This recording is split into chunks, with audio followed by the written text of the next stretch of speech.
ଶ୍ରୋତା ବନ୍ଧୁ, ମଣିଷ ଜୀବନ ମୁହୂର୍ତ୍ତମାନଙ୍କ ସମଷ୍ଟି, ପୁଣି ସେହି ସମଷ୍ଟି ଗର୍ଭିତ ସ୍ମୃତି, ଅନୁଭୂତି, ଦୃଷ୍ଟିକୋଣ ତଥା ସିଦ୍ଧାନ୍ତର କାହାଣୀ। ମାତୃଗର୍ଭରୁ ହିଁ ତାର ଜୀବନ କାହାଣୀ ଆରମ୍ଭ ହୋଇ ଧରାରୁ ବିଦାୟ ନେବା ଯାଏ ଏବଂ ତାପରେ ମଧ୍ୟ ଅବଶିଷ୍ଟ ତାର ଅସ୍ତିତ୍ୱର ଯେତେ ଅଲିଭା ଚିହ୍ନ ସବୁକୁ ନେଇ ତାର ଜୀବନ କାହାଣୀ ସମୟ ପୃଷ୍ଠରେ ବିଛାଡ଼ି ହୋଇ ପଡ଼ିଥାଏ। ଆଜି ସେମିତି ଜଣେ କୃତବିଦ୍ୟ ଯଶସ୍ୱୀ କାଳଜୟୀ ସ୍ରଷ୍ଟା ପୁରୁଷଙ୍କର ଜୀବନ ଲେଖ୍ୟକୁ ନେଇ ମୋର ଏହି ଉପସ୍ଥାପନା। ଏହି ପରିପ୍ରେକ୍ଷୀରେ ମୋର ମନେ ପଡ଼ୁଛନ୍ତି ମୋର ଶିକ୍ଷା ଗୁରୁ ପ୍ରଣମ୍ୟ ନରେନ୍ଦ୍ରନାଥ ଆଚାର୍ଯ୍ୟ, ଯିଏ ଆମକୁ ଶିକ୍ଷାଳୟରେ କଥା ପ୍ରସଙ୍ଗରେ ବୁଝାଉଥିଲେ, ତମ ତମାମ ଜୀବଦଶାରେ ତମେ କେବଳ ଜଣେ ବ୍ୟକ୍ତି ହୁଅ ନାହିଁ, ବରଂ ବ୍ୟକ୍ତିରୁ ଉର୍ଦ୍ଧାୟିତ ହୋଇ ବ୍ୟକ୍ତିତ୍ୱରେ ପରିଣତ ହୁଅ।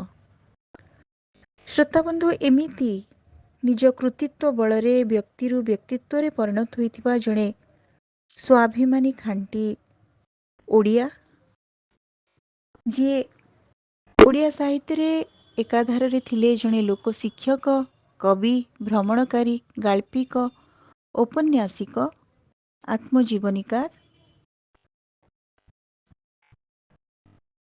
ଅପ୍ରତିଦ୍ୱନ୍ଦ୍ୱୀ ସାହିତ୍ୟକାର ଶ୍ରୀ କୁଞ୍ଜ ବିହାରୀ ଦାସ, ଯିଏ ଓଡ଼ିଆ ଲୋକ କଥାକୁ ସ୍ୱତନ୍ତ୍ର ଏବଂ ନୂତନ ଉଚ୍ଚତା ପ୍ରଦାନ କରିବାରେ ଅନତିକ୍ରମ୍ୟ। ଶ୍ରୋତାବନ୍ଧୁ, ଶ୍ରୀ କୁଞ୍ଜ ବିହାରୀ ଦାସଙ୍କର ସମୟକୁ ଯଦି ଆମେ ଜାଣିବା, ତେବେ 1914 ମସିହା ମାର୍ଚ୍ଚ 7 ତାରିଖରେ ସେ ଜନ୍ମଗ୍ରହଣ କରିଥିଲେ ଏବଂ ତାଙ୍କର ମହାପ୍ରୟାଣ ଘଟେ 1994 ମସିହା 17 ମାର୍ଚ୍ଚରେ। ଶ୍ରୀ କୁଞ୍ଜ ବିହାରୀ ଦାସ ପିତା ଚିନ୍ତାମଣି ଦାସ, ମାତା ତାରାମଣୀ ଦେବୀଙ୍କ କୋଳ ମଣ୍ଡନ କରି 1914 ମସିହା ମାର୍ଚ୍ଚ 7 ତାରିଖରେ ପୁରୀ ଜିଲ୍ଲାର ରେଞ୍ଜ ଶାସନରେ ଭୂମିଷ୍ଠ ହୋଇଥିଲେ। ଛାତ୍ରାବସ୍ଥାରୁ ହିଁ ସେ କବି, ତାଙ୍କର ବହୁମୁଖୀ ପ୍ରତିଭା, କାବ୍ୟ, କବିତା, ଗଳ୍ପ, ଉପନ୍ୟାସ, ପ୍ରବନ୍ଧ, ସମାଲୋଚନା, ଆତ୍ମଜୀବନୀ, ଭ୍ରମଣ କାହାଣୀ ପ୍ରତ୍ୟେକ କ୍ଷେତ୍ରରେ ସେ ଲେଖନୀ ଚାଳନା କରି ଯଶସ୍ୱୀ ହୋଇଛନ୍ତି। କବିବର ରାଧାନାଥ ରାୟ ଥିଲେ ତାଙ୍କର ଆଦର୍ଶ। ତେବେ ପ୍ରାକ୍ ସ୍ୱାଧୀନତା କାଳରେ ରଚିତ ତାଙ୍କର କବିତା ଗୁଡ଼ିକରେ ଜାତୀୟତାର ସ୍ୱର, ବିପ୍ଳବର ସ୍ୱର, ଆତ୍ମିକ ସମ୍ବେଦନା, ବେଦନା ଏସବୁର ଅନୁରଣନ ଆମେ ବାରିପାରୁ। ସ୍ୱାଧୀନୋତ୍ତର କାଳରେ ତାଙ୍କର କବି ମାନସରେ ପଲ୍ଲୀ ଚେତନା, ପ୍ରାକୃତିକ ସୁଷମା ପ୍ରତି ତାଙ୍କର ଆକର୍ଷଣ, ପ୍ରେମ ଓ ପ୍ରଣୟର ଗୀତ ମଧ୍ୟ ହୃଦୟ ହୁଏ। ତାଙ୍କର କବିତା ଗୁଡ଼ିକରେ ରହିଛି ଛିନ୍ନହସ୍ତା, ପ୍ରଭାତୀ, ବୀରଶ୍ରୀ, ନବମାଳିକା, ମାଟି ଓ ଲାଠି, କଙ୍କାଳର ଲୁହ, ସେ ଏକ ଲୋମଶ ନୀଳ ହାତ, କଳକଲ୍ଲୋଳ, ଡୁଡୁମା, ବାଗ୍ରା, ଅପରାହ୍ନର କେତୋଟି ସ୍ୱର ଇତ୍ୟାଦି ଗ୍ରନ୍ଥ। ଓଡ଼ିଆ ଲୋକ ସାହିତ୍ୟର ସଂଗ୍ରାହକ ରୂପରେ ସେ ଖୁବ୍ ବିଖ୍ୟାତ। ଓଡ଼ିଆ ସମାଲୋଚନା ସାହିତ୍ୟକୁ ତାଙ୍କର ସର୍ବଶ୍ରେଷ୍ଠ ଅବଦାନ ହେଉଛି ଓଡ଼ିଆ ଲୋକଗୀତ ଓ କାହାଣୀ। ଏହା ତାଙ୍କର ଗବେଷଣାତ୍ମକ ଦୃଷ୍ଟିକୋଣର ଅତ୍ୟନ୍ତ ସାରସ୍ୱତ ସ୍ୱତନ୍ତ୍ର କୃତି। ତେବେ ଲୋକଗଳ୍ପ ସଞ୍ଚୟନ 3 ଖଣ୍ଡ, ଲୋକବାଣୀ ସଞ୍ଚୟନ 3 ଖଣ୍ଡ ଇତ୍ୟାଦି ତାଙ୍କର ଏହି ଗବେଷଣାତ୍ମକ ମାନସିକତାର ମହତ୍ତର ରୂପ କହିଲେ କିଛି ଭୁଲ ହେବ ନାହିଁ। ସାହିତ୍ୟିକ ଓ ସମାଲୋଚନା, ସାହିତ୍ୟ ଏକ ଆଲୋକନ, ସାହିତ୍ୟ ଆଲୋଚନାମୂଳକ ପ୍ରବନ୍ଧ ଗ୍ରନ୍ଥରେ ସେ ନିଜର ବହୁ ଶାସ୍ତ୍ରଦର୍ଶିତା ଓ ସୂକ୍ଷ୍ମ ଦୃଷ୍ଟିକୋଣର ପରିଚୟ ପ୍ରଦାନ କରିଛନ୍ତି। ସେ ଜଣେ ସଫଳ ଶିଶୁ ସାହିତ୍ୟିକ ମଧ୍ୟ। ଡମାଡମ୍ ଡିମ୍, ଖେଳ ସାଥୀ ଇତ୍ୟାଦି ତାଙ୍କର ଶିଶୁ ଉପଯୋଗୀ କବିତା ଗ୍ରନ୍ଥ। ଶ୍ରୀମନ୍ତ ତାଙ୍କର ଏକ କ୍ଷୁଦ୍ର ରମ୍ୟ ରଚନା ଗ୍ରନ୍ଥ। ଏତଦ୍ ବ୍ୟତୀତ ମଣିମା ଶୁଣିମା ହେଉ, ମଶାଣୀ ତୁଳସୀ କି କଥା, କଲିକତା ଓ ଗ୍ରାମାୟଣ ତାଙ୍କର ଉପନ୍ୟାସ। ମଶାଣୀ ତୁଳସୀରେ ତାଙ୍କର ଯେଉଁ ଉପସ୍ଥାପନା, ଭାଷା ଶୈଳୀ ଇତ୍ୟାଦିକୁ ନେଇ ସମାଲୋଚକମାନେ ତାଙ୍କୁ ଜଣେ ଶ୍ରେଷ୍ଠ ଲୋକ ସାହିତ୍ୟିକ ଭାବରେ ମାନ୍ୟତା ପ୍ରଦାନ କରିଥିଲେ। ଏହି ଉପନ୍ୟାସଟି ତାଙ୍କ ଲୋକରତ୍ନ ଉପାଧିର ଯଥାର୍ଥ ପ୍ରତିପାଦନ କରିବା ପାଇଁ ଯଥେଷ୍ଟ। ତାଙ୍କ କ୍ଷୁଦ୍ର ଗଳ୍ପ ଗୁଡ଼ିକରେ ରହିଛି ହସ କାନ୍ଦ ଏବଂ ତାଙ୍କର କ୍ଷୁଦ୍ର ଗଳ୍ପ ସଂକଳନର ନାମ ମଧ୍ୟ ହସ କାନ୍ଦର ଗଳ୍ପ। ଏହା ଛଡ଼ା ଦୂର ବିଦେଶ ଯାତ୍ରା କ୍ଷେତ୍ରରେ ତାଙ୍କର ଅନୁଭବକୁ ନେଇ ଲଙ୍କା ଯାତ୍ରୀ, ମୋ ସ୍ୱପ୍ନର କାଶ୍ମୀର, ପଥ ପଥିକ, ୟୁରୋପରୁ ଆମେରିକା, ଆଫ୍ରିକା, ଦୁଇ ଦିଗନ୍ତର ଆକାଶ ଓ ପୁନଶ୍ଚ ଆମେରିକା ଇତ୍ୟାଦି ଭ୍ରମଣ କାହାଣୀ ଗ୍ରନ୍ଥମାନ ସ୍ମରଣୀୟ। 3 ଭାଗରେ ବିଭକ୍ତ ତାଙ୍କର ଆତ୍ମଜୀବନୀ ପୁସ୍ତକ, ଯାହାର ଶୀର୍ଷକ ହେଉଛି, ଯାହାର ନାମ ହେଉଛି ମୋ କାହାଣୀ। ତାଙ୍କ ଜୀବନର ଅନୁଭୂତିର ସଫଳ ରୂପାୟନ କହିଲେ କିଛି ଭୁଲ ହେବ ନାହିଁ, ଯାହାକୁ 1997 ଖ୍ରୀଷ୍ଟାବ୍ଦରେ କେନ୍ଦ୍ର ସାହିତ୍ୟ ଏକାଡେମୀ ପୁରସ୍କୃତ କରିଥିଲା, ସମ୍ମାନିତ କରିଥିଲା। ଶ୍ରୋତାବନ୍ଧୁ, ଲୋକରତ୍ନ କୁଞ୍ଜ ବିହାରୀ ଦାସଙ୍କ ସମ୍ପର୍କରେ ଆଉ କିଛି କଥା ଆମେ ଆଲୋଚନା କରିବା ନିଶ୍ଚୟ। ସବୁଠୁ ବଡ଼ କଥା ଥିଲା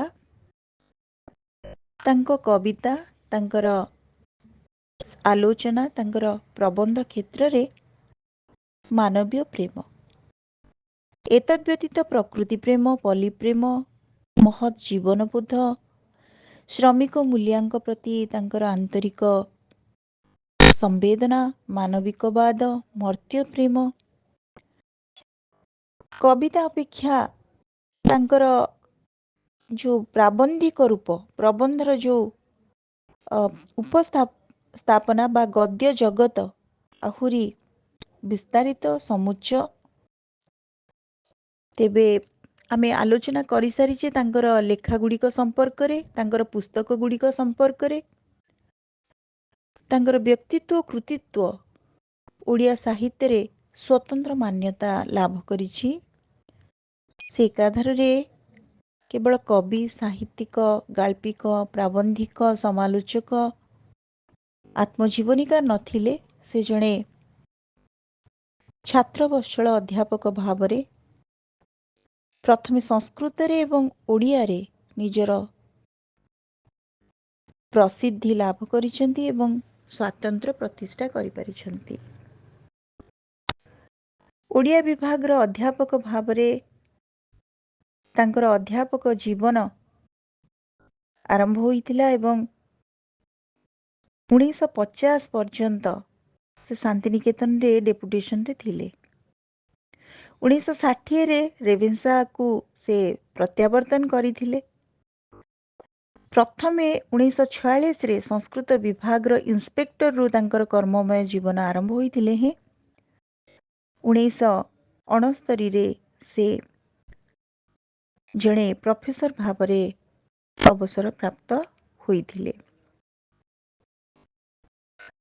ଶ୍ରୋତାବନ୍ଧୁ, 1978ରେ କଲିକତାରୁ ଏକାଡେମୀ ଅଫ୍ ଫୋକଲୋର ତାଙ୍କୁ ଲୋକରତ୍ନ ଉପାଧିରେ ଭୂଷିତ କରିଥିଲା ଏବଂ ଲୋକକଥା, ଲୋକଗୀତ, ଲୋକବାଣୀ ଏସବୁର ସଂଗ୍ରାହକ ଭାବରେ 11 ଖଣ୍ଡ ପୁସ୍ତକ ଏଇ ଲୋକ ସାହିତ୍ୟକୁ ନେଇକି ତାଙ୍କର ସଂକଳିତ ହୋଇଛି। ତେବେ ଜଣେ ସମର୍ପିତ ସାହିତ୍ୟକାର ଭାବରେ ଲୋକରତ୍ନ କୁଞ୍ଜ ବିହାରୀ ଦାସ ଅନତିକ୍ରମ୍ୟ। ଆଜି ଆପଣମାନଙ୍କ ଉଦ୍ଦେଶ୍ୟରେ ତାଙ୍କର ସାରସ୍ୱତ ସାଧନା ସମ୍ପର୍କରେ ସାମାନ୍ୟ ଆଲୋଚନା କରିବା ସହିତ ତାଙ୍କର କୃତିତ୍ୱ ସମ୍ପର୍କରେ ଆମେ ଆଲୋଚନା କଲେ। ଏବେ ମୁଖ୍ୟତଃ ତାଙ୍କର ଆତ୍ମଜୀବନୀ ମୋ କାହାଣୀ ସମ୍ପର୍କରେ ସାଧାରଣ ସୂଚନା ଦେବାକୁ ମୁଁ ଆପଣମାନଙ୍କୁ ମୋ କାହାଣୀ ଭିତରକୁ ନେବାକୁ ଚାହୁଁଛି। ଶ୍ରୋତାବନ୍ଧୁ, ଆତ୍ମଜୀବନୀରୁ ଆମେ ଶିଖେ କ'ଣ?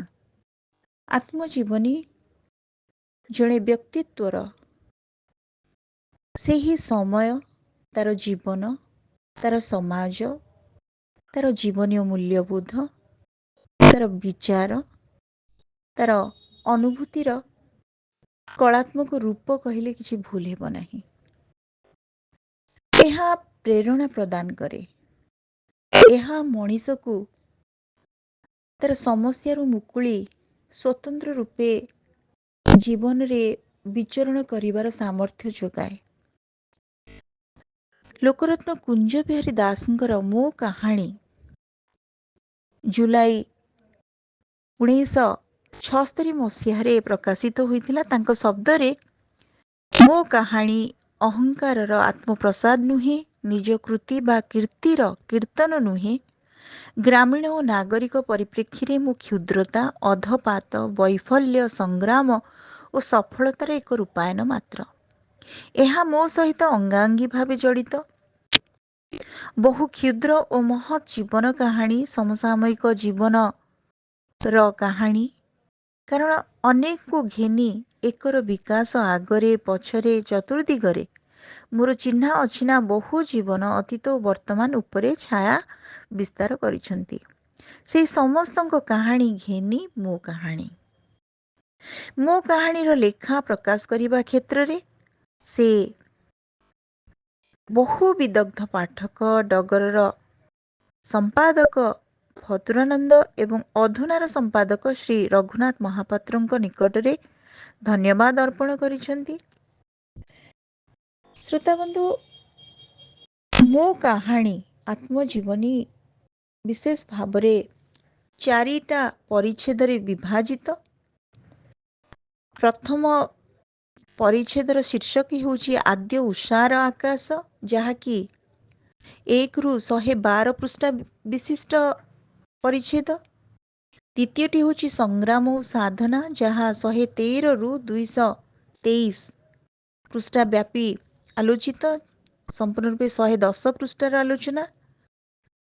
ଲୋକରତ୍ନ କୁଞ୍ଜ ବିହାରୀ ଦାସଙ୍କ ସଂଗ୍ରାମ ଓ ସାଧନାର କଥାକୁ ନେଇ ଆଧାରିତ। ତୃତୀୟ ପର୍ଯ୍ୟାୟଟି ହେଉଛି ଜୀବିକା ଓ ଜୀବନ, ଯାହାକି 143 ପୃଷ୍ଠା ବିଶିଷ୍ଟ ଆଲୋଚନା, 223 ପୃଷ୍ଠାରୁ 366। ଚତୁର୍ଥ ପରିଚ୍ଛେଦଟି ହେଉଛି ଅପରାହ୍ନରୁ ଗୋଧୂଳି, 367ରୁ 387 ପୃଷ୍ଠା ବ୍ୟାପୀ ଏହି ଆଲୋଚନା ଏବଂ ପରିଶେଷରେ ପରିଶିଷ୍ଟ। ଶ୍ରୋତାବନ୍ଧୁ, ପ୍ରଥମ ପରିଚ୍ଛେଦ ସମ୍ପର୍କରେ ସାମାନ୍ୟ ସୂଚନା ଦେବାକୁ ଆପଣମାନଙ୍କୁ ମୁଁ ଚାହିଁବି, ଯାହାକି ଆମର ଶୀର୍ଷକ ଅଛି ଆଦ୍ୟ ଉଷାର ଆକାଶ। ଏ ପର୍ଯ୍ୟାୟରେ ଶ୍ରୀ କୁଞ୍ଜ ବିହାରୀ ଦାସ ମାମୁଁ ଘର ସମ୍ପର୍କରେ ଚମତ୍କାର ବର୍ଣ୍ଣନା ଦେଇ ଲେଖିଛନ୍ତି। ଆମେ ଆତ୍ମଜୀବନୀରୁ ସେହି ଲେଖକଙ୍କ, ସେହି ଆତ୍ମଜୀବନୀକାରଙ୍କର ବ୍ୟକ୍ତିତ୍ୱ କେବଳ ବାରୁନି, ଆମେ ତାଙ୍କ ଲେଖିବାର ଶୈଳୀ, ତାଙ୍କର ସେହି ସମୟର କିଛି ନୂଆ ଶବ୍ଦ ଯାହା ଆଜିର ସମୟରେ ସମ୍ପୂର୍ଣ୍ଣ ଲୁପ୍ତପ୍ରାୟ, ଯାହା ଅବହେଳିତ, ତାକୁ ମଧ୍ୟ ଆମେ ମନେ ରଖିପାରିବା। ତେଣୁ ଏଠି ମୁଁ କିଛି ସେ ତାଙ୍କ ନିଜ ମାମୁଁ ଘରକୁ ନେଇକି ଯେଉଁ ତାଙ୍କର ଭାବାଳୁତା, ତାଙ୍କର ଯେଉଁ ଆବେଗ ସେ କିପରି ବର୍ଣ୍ଣନା କରିଛନ୍ତି, ଲୋକରତ୍ନ କୁଞ୍ଜ ବିହାରୀ ଦାସଙ୍କର ଯେଉଁ କଥାକାରିତା, ଯେଉଁ ଗପିବାର ଯେଉଁ ସୁନ୍ଦର ଠାଣି, ତାକୁ ଆପଣମାନେ ଏଥିରୁ ଅନୁଭବ କରିପାରିବେ। ସେ ଲେଖିଛନ୍ତି, ମୋ ମାମୁଁ ଘର ପୁରୀ ଜିଲ୍ଲାର କଂସରଦା ଗ୍ରାମରେ। ଆମ ଗାଁ ରେଞ୍ଜ ଶାସନରୁ ଏହା ମାତ୍ର 2 ମାଇଲ ଦୂର। ନଡ଼ିଆ ମାଳ, ଏଠି ସେଠି ନଡ଼ିଆ ଫୁଲ ଗୋଟମା ପଡ଼ିଥାଏ। ଘର ଅଗଣା ମାନଙ୍କରେ ନଡ଼ିଆ ତାଡ଼ ପଡ଼ିଥାଏ। ପିଣ୍ଡାମାନଙ୍କରେ ଶୁଖିଲା ନଡ଼ିଆ ଶଙ୍ଖା ମରିଥାଏ। ଗାଁ ଦାଣ୍ଡରେ ପଥର ନନ୍ଦ ବସା କୂଅ, ପ୍ରାୟ ପ୍ରତ୍ୟେକଙ୍କ ବାଡ଼ିରେ ଟୁବି ଗାଡ଼ିଆ। ସେଇ କାଦୁଅ ଦଳୁଆ ଟୁବି ଗାଡ଼ିଆଟିମାନ ସେ କାଳେ ବୋହୂଙ୍କ ସୁଖ ଦୁଃଖର ସାକ୍ଷୀ। ଶ୍ରୋତାବନ୍ଧୁ, ଆଉ ଗୋଟେ ଜାଗାରେ ସେ ତାଙ୍କ ଗାଁର ଯେଉଁ ଗ୍ରାମ ଦେବତୀ ଅଛନ୍ତି ତାଙ୍କ ସମ୍ପର୍କରେ ସୁନ୍ଦର ଆଲୋଚନା କରିଛନ୍ତି। ସାମାନ୍ୟ ଉପସ୍ଥାପନା କରିବାକୁ ଚାହିଁବି। ସେ ଲେଖିଛନ୍ତି, ଗାଁ ମଝିରେ ଜାଗୁଳି ଠାକୁରାଣୀ, ଗୋଟିଏ ମୂର୍ତ୍ତିର ସ୍ତୂପ ଚିତ୍ରିତ। ତାଙ୍କୁ ଭଣ୍ଡାରୀ ପୂଜା କରେ, ଜଙ୍ଗଲର ଦେବୀ ସେ। ଏହାପରେ କାହିଁକି ତାଙ୍କୁ ଜାଗୁଳି କୁହାଯାଇଛି ତା ଉପରେ ବହୁତ ଭଲ ସୁନ୍ଦର ଆଲୋଚନା କରିଛନ୍ତି।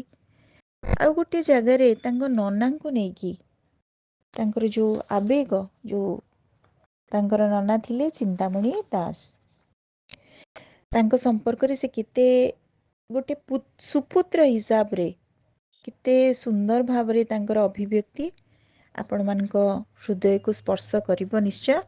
ସେ ଲେଖିଛନ୍ତି, ଉଚ୍ଚ ଶିକ୍ଷା ତାଙ୍କର ନଥିଲା, କିନ୍ତୁ ବହୁତ ଉଚ୍ଚ ଥିଲେ ସେ। ଗଣ ଭିତରେ ପହିଲେ ଗଣ୍ୟ, ମାନ୍ୟଙ୍କ ଭିତରେ ଏକାନ୍ତ ମାନ୍ୟ।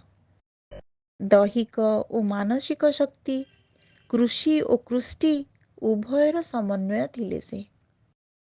ସେ ଥିଲେ ଏକାଧାରରେ ଲୋକ ଶିକ୍ଷକ ଓ କବି। ତାଙ୍କର ଅନ୍ୟମାନଙ୍କ ପରି ଥିଲା ବହୁ ଅଭାବ, ବହୁ ଦୁଃଖ, କିନ୍ତୁ ପଦାରୁ ଜାଣିବାରେ କିଛି ଉପାୟ ନଥିଲା। ସେ ଥିଲେ ଚିର ହସ ହସ। କେତେ ସୁନ୍ଦର ଲୋକରତ୍ନ କୁଞ୍ଜ ବିହାରୀ ଦାସଙ୍କର ନିଜ ନନା ବା ପିତାଙ୍କ ପ୍ରତି ଅନୁଭବର ଶବ୍ଦ ସବୁ। ଶ୍ରୋତାବନ୍ଧୁ, ଆମେ ଆଉଥରେ କୁଞ୍ଜ ବିହାରୀ ଦାସଙ୍କ ରଚନା ସମ୍ପର୍କରେ ଆଲୋକପାତ କରିବା ଏବଂ এই ଅଡ଼ିଓଟିକୁ ଶେଷ କରିବା। କବିତାରେ ରହିଛି ଛିନ୍ନମସ୍ତା, ପ୍ରଭାତୀ, ପାଷାଣ ଚରଣେ ଚଢ଼ କାବ୍ୟ ନାଟିକା ଏଇଟା, ଡୁଡୁମା କାବ୍ୟ, କଳକଲ୍ଲୋଳ କବିତା, ଖେଳସାଥୀ ଶିଶୁ କବିତା, ପଲ୍ଲୀପୁଷ୍ପ ଲୋକଗୀତି, ଚାରଣିକା କାବ୍ୟ ନାଟିକା, ବୀରଶ୍ରୀ କବିତା, ଏଇଟା କବିତା, ବୀରଶ୍ରୀ ତାର ନାମ, କଙ୍କାଳର ଲୁହ କାବ୍ୟ, ପଲ୍ଲୀ ଝରଣା ଏଇଟା ହେଉଛି ଲୋକଗୀତି, ଲଙ୍କା ଯାତ୍ରୀ ହେଉଛି ଭ୍ରମଣ କାହାଣୀ, ନବମାଳିକା ହେଉଛି କବିତା, ତା ଡମାଡମ୍ ଡମ୍ ଶିଶୁ କବିତା, ଏ ଷ୍ଟଡି ଅଫ୍ ଓଡ଼ିଶା ଫୋକଲୋର୍, ସେ ଏକ ଲୋମସ ନୀଳ ହାତ କବିତା ପୁସ୍ତକ, ପଲ୍ଲୀଗୀତି ସଞ୍ଚୟନ ପ୍ରଥମ ଭାଗ, ମାଟି ଓ ଲାଠି କାବ୍ୟ, ମୋ ସ୍ୱପ୍ନର କାଶ୍ମୀର ଏହା ଭ୍ରମଣ କାହାଣୀ, କଥାଟିଏ କହୁ ଏକମ ଭାଗ ଯାହାକି ଲୋକଗଳ୍ପ, କଥାଟିଏ କହୁ ଦ୍ୱିତୀୟ ଭାଗ ଲୋକଗଳ୍ପ, କୁଞ୍ଜ ବିହାରୀ ସଞ୍ଚୟନ ପ୍ରଥମ ଭାଗ ଏହା କବିତା, ପଥ ଓ ପଥିକ ଭ୍ରମଣ କାହାଣୀ, ଓଡ଼ିଆ ଲୋକଗୀତ ଓ କାହାଣୀ ଏହା ହେଉଛି ତାଙ୍କ ଗବେଷଣାତ୍ମକ ସନ୍ଦର୍ଭ, କୁନି ମୁନି ତାଙ୍କର ଶିଶୁ କବିତା। ଶ୍ରୋତାବନ୍ଧୁମାନଙ୍କ ଉଦ୍ଦେଶ୍ୟରେ ତାଙ୍କର ଭ୍ରମଣ କାହାଣୀ ପଥ ଓ ପଥିକକୁ ମନେ ରଖିବାକୁ ଅନୁରୋଧ। ପଥ ଓ ପୃଥିବୀର ରଚୟିତା ଥିଲେ ମହାନ ସାହିତ୍ୟିକ ସୁରେନ୍ଦ୍ର ମହାନ୍ତି। ତେଣୁ ପଥ ଓ ପଥିକ, ପଥ ଓ ପୃଥିବୀ ଏସବୁ ଭ୍ରମଣ କାହାଣୀର ନାମକୁ ସଂଶୟ ମୁକ୍ତ ହେଇ ମନେ ରଖିବା ଅନିବାର୍ଯ୍ୟ। ଅଡ଼ିଓଟି କେମିତି ଲାଗିଲା ଏ ସମ୍ପର୍କରେ ଆପଣମାନଙ୍କର ମତାମତ ଅପେକ୍ଷାରେ ରହିଲି। ଧନ୍ୟବାଦ।